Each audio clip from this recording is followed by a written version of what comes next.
السلام عليكم ورحمة الله. معكم حسن الجمال. الكلام اللي أنا هقوله ده يعني مش مخصص لحد معين، لأ ده على العام لكل ست بيت متجوزة أو لسه هتتجوز أو بنت لسه هتتجوز.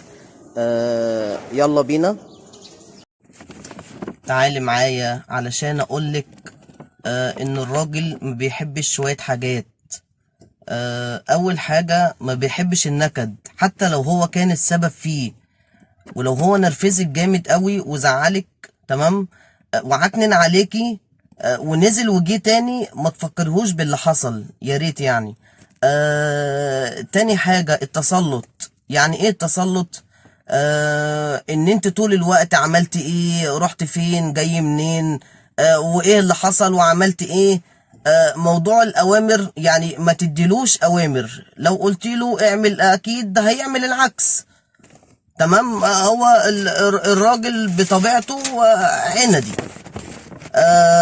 النقطة اللي بعد كده ما تشكيش فيه حتى لو هو كان أهل الشك، برضو ما تشكيش فيه، أو شكي واعملي ذكية يعني شكي يعني في دماغك.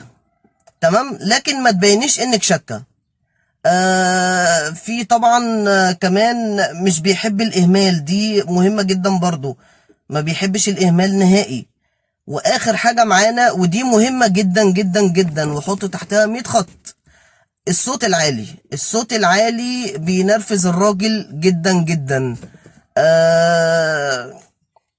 وبيخليه يحس ان انت يعني واحد صاحبه. ما تعليش صوتك نهائي، صوتك يبقى هادي، دي اهم حاجة عندنا.